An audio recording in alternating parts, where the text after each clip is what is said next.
This is the L1NXIXI Reciprocating saw that uses a Dewalt style 20-volt battery.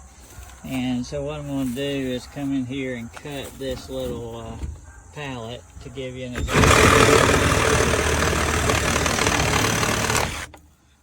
As you can see, it cuts really well. It comes with 2 of these wood blades as well as 2 metal blades.